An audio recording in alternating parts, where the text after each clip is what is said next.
आज मैं statement based MCQs लाई हूँ आप सभी के लिए for your upcoming exam, competitive exam. ठीक है, तो मैं तो डेली बेसिस पे शॉर्ट वीडियो बना ही रही हूँ एमसीक्यू के ऊपर। और मैंने एक तो और वीडियो बनाया था जो स्टेटमेंट बेस के ऊपर है, एमसीक्यूज भी दिया था। तो आज मैं ये जो वीडियो बनाने जा रही हूँ तो वो पूरा का पूरा स्टेटमेंट बेस्ड एमसीक्यूज ही है। ठीक है, तो स्टेटमेंट बेस्ड एमसीक्यूज तो आपको पता ही है क्योंकि वो अब एग्ज़ाम में ये ज़्यादा आता है। ठीक है, तो क्या है ना, आज ये वीडियो जो है तो ये वीडियो के एंड तक देखिएगा, आप स्किप मत कीजिए। ठीक है, ये वीडियो के एंड तक देखिए, जितना भी स्टेटमेंट बेस्ड एमसीक्यू है उसके साथ मैंने क्वेश्चन के साथ साथ आंसर भी टिक करके दिखाऊंगी आप सभी को। तो वीडियो के एंड तक देखिएगा। और जो भी न्यू एस्पिरेंट मेरे इस वीडियो को देख रहा है तो मैं यही कहूँगी कि प्लीज़ प्लीज़ प्लीज़ सब्सक्राइब कीजिएगा मेरे इस चैनल को और बेल आइकन को क्लिक कर दीजिएगा, क्योंकि नोटिफिकेशन जाएगा आपके मोबाइल पे इसीलिए। एंड अगर वीडियो अच्छी लगी तो आप सभी लाइक कमेंट ज़रूर कीजिएगा और कमेंट कीजिएगा, क्योंकि अगर आपको और दूसरा टॉपिक्स पे एमसीक्यू लगे तो। ठीक है, तो चलिए वीडियो स्टार्ट करते हैं। तो स्टूडेंट्स, पहला जो क्वेश्चन है हमारा, देखिए वो question first one, which of the following statements are true about the Simon Commission. तो स्टूडेंट्स, साइमन कमीशन के बारे में आप सभी को तो पता ही है, साइमन कमीशन क्या है, कितने मेंबर थे साइमन कमीशन में। तो ये जो क्वेश्चन मैंने लाई है ना, तो वो क्वेश्चन प्रीवियस ईयर में आ चुका है यूपी पीसीएस मीन्स पे 2005 में। ठीक है, तो क्वेश्चन के थ्रू बोला है कि select the correct answer from the quotes given below the statements. तो यहाँ पे कोट्स डाला हुआ है 4, पॉइंट्स दिए हैं 4, कोट्स दिए हैं 4। ठीक है, तो पॉइंट्स क्या क्या दिया है, it was appointed to enquire into the working of the 1919 act. 1919 act है ये Simon Commission. It was headed by Sir John Simon. Simon Commission का जो हेड है वो उनका नाम है जॉन साइमन है। It recommended a federal form of government. ये एक फेडरल फॉर्म ऑफ गवर्नमेंट इसको रिकमेंड किया है फेडरल फॉर्म ऑफ गवर्नमेंट के through. And it was opposed by the Indian leaders. तो इंडियन लीडर्स जो है इसको अपोज भी किया था इन साइमन कमीशन। ठीक है, तो कोट्स के क्या दिया है, A number quotes 1 and 2 only, B number 1, 2 and 3 only, 2 and 4 only, और दिया है ऑल ऑफ द एबव। तो जो 4 पॉइंट्स है ना यहाँ पे साइमन कमीशन के थ्रू, ये चारों पॉइंट्स सही है। तो इसका सही जवाब होगा option D, all of the above. ठीक है, नेक्स्ट जो क्वेश्चन है आप सभी के सामने देखिए, consider the following statements and select the correct answer from the code given here under. Assertion दिया हुआ है, रीजन दिया हुआ है। ठीक है, एसर्शन जो दिया हुआ है, in the wake of Quit India Movement the British and the Muslims in their common hatred from the Congress closer to each other. ये एसर्शन दिया हुआ है।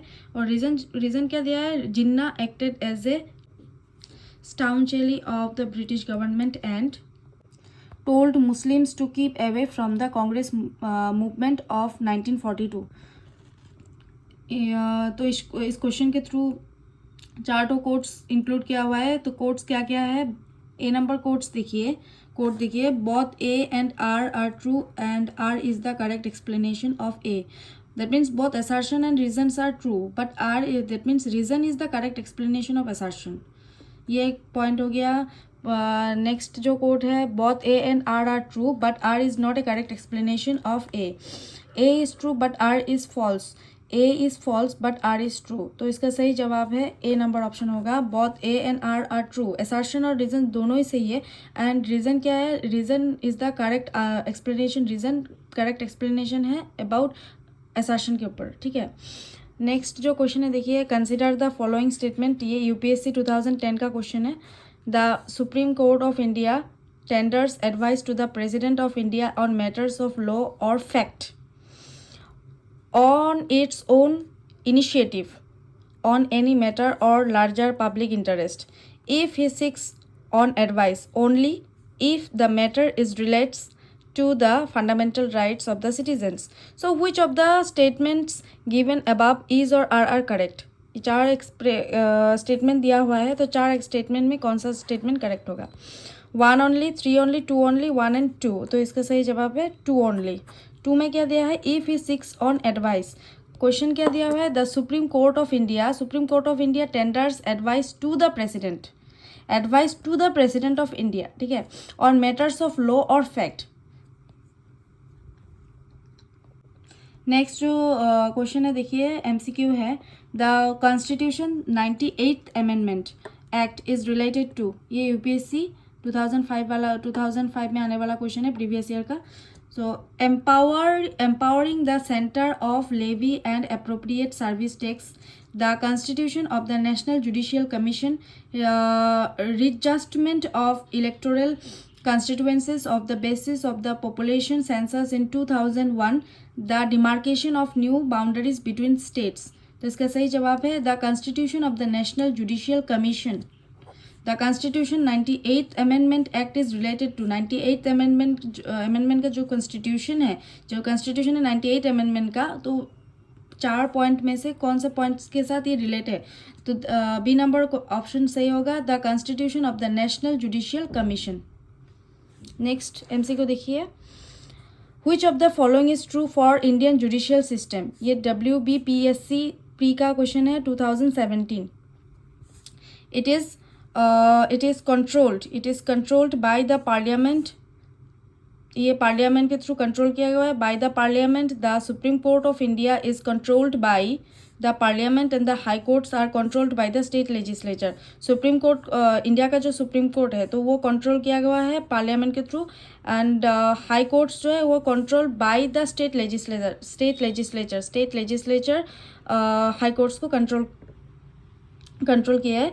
It is an independent institution, none of this above. तो इसका सही जवाब है it is an independent institution. Which of the following Indian judicial system. Indian judicial system क्या है? इंडियन जुडिशियल सिस्टम एक इंडिपेंडेंट इंस्टीट्यूशन है. The chief justice of the Supreme Court is appointed by. Chief justice of the Supreme Court का जो chief justice होता है उनको कौन अपॉइंटमेंट देता है? तो वो प्रीवियस ईयर का क्वेश्चन है, WBPSC प्री का क्वेश्चन है 2008 वाला. The President alone, the President on the recommendation of the Prime Minister, the President in consultation with the जजेस of the Supreme Court and the high Courts. तो इसका सही जवाब है C number option, the President in consultation with the जजेस. President तो देता ही है लेकिन विद द जजेस, with the help of the जजेस of the Supreme Court and high courts, ठीक है. नेक्स्ट एमसीक्यू देखिए, consider the following statements regarding the governor of a state in India. ये CDS 2001 में आया था ये क्वेश्चन. तो इसका ऑप्शन देखिए, 4 ऑप्शन दिए यहाँ पे. To be appointed as a governor, one should have completed the age of 45 years. जो सेकेंड वाला टॉपिक है, सेकेंड वाला पॉइंट है, वो क्या दिया है? The governor holds the office during the pleasure of the President. Third number पे दिया है, after completing 5 years in office the governor can not continue to hold the office even when his successor has not entered upon his office. तो 4 number point पे क्या दिया है? The executive power of the state is visited in the governor. Which of the statements are correct? 1 and 2, 2, 3 and 4, 1, 2, 3, 2 and 4. तो इसका सही जवाब है 2 and 4. 2 and 4 में क्या दिया है? 2 and 4. 2 and 4 क्वेश्चन क्या दिया है? Consider the following statements regarding the governor of a state. Regarding governor of a state in India. जितना भी स्टेट्स है और उनका गवर्नर जो है तो उनके रिगार्डिंग ये क्वेश्चन दिया है. तो सेकेंड नंबर ऑप्शन और 4 नंबर ऑप्शन करेक्ट है. तो सेकेंड नंबर ऑप्शन देखिए क्या दिया है? The governor holds the office during the pleasure of the president. और 4 नंबर ऑप्शन पे क्या दिया है? The executive power of the state. जो स्टेट का जो एग्जीक्यूटिव पावर होता है ना, तो is visited in the governor, ठीक है. तो जो 2 पॉइंट दिया है 2 नंबर एंड 4 नंबर, ये सही है इन इस MCQ के थ्रू, ठीक है. नेक्स्ट जो MCQ है देखिए, वो which one is eligible for the post of the advocate general of a state, which one is eligible? Points दिया हुआ है चार, ये चार पॉइंट्स में से which one is eligible for the post of the advocate general of a state. State का जो एडवोकेट जनरल होता है, तो ये चार ऑप्शन में से कौन सा ऑप्शन सही है करेक्ट एलिजिबिलिटी के लिए फॉर द पोस्ट, इस पोस्ट के लिए जो पोस्ट है advocate general of a state. ठीक है, फर्स्ट पॉइंट देखिए, a person who is qualified to be appointed a जज of the Supreme Court of India. ये फर्स्ट पॉइंट. सेकेंड पॉइंट क्या है, the a person who is qualified to be appointed a जज of the High Court. High Court का जज होना चाहिए. A person who is qualified to be appointed a जज of the High court.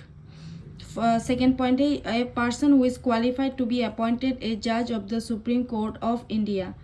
तो जज होना चाहिए सुप्रीम कोर्ट का. ठीक है. थर्ड पॉइंट देखिए, a person who is qualified to be appointed a जज of the civil court. Civil court का जज होना चाहिए. A person who is qualified to be appointed a जज of the session court. Session court के जज के हिसाब से अपॉइंट होना चाहिए. तो इसका सही जवाब है option D, A person who is qualified. एक पर्सन जो क्वालिफाई होता है टू बी अपॉइंटेड ए जज, जज के हिसाब से जज के ऊपर अपॉइंट होता है ऑफ द सेशन कोर्ट. जो सेशन कोर्ट में जज के हिसाब से अपॉइंट होता है, तो वो person advocate general of state होता है, स्टेट के लिए एलिजिबल होता है. ठीक है, तो इस पॉइंट में डी नंबर ऑप्शन करेक्ट है. और डी नंबर ऑप्शन में क्या है, a person who is qualified to be appointed a जज of the session court. Thank you so much students for watching this video. And आप लोग ज़रूर बताएगा कि वीडियो कैसा लगा आप लोगों को. ठीक है, एंड अगर अच्छा लगा तो लाइक कीजिएगा एंड शेयर कीजिएगा अपने दोस्तों के साथ. एंड सब्सक्राइब भी कीजिएगा. ठीक है, एंड लास्ट में यही बोलूँगी कि अगर आपको किसी टॉपिक के ऊपर वीडियो चाहिए तो कमेंट करें. एंड मैं ज़रूर ट्राई करूँगी उस टॉपिक के ऊपर वीडियो देने के लिए. Thank you so much students.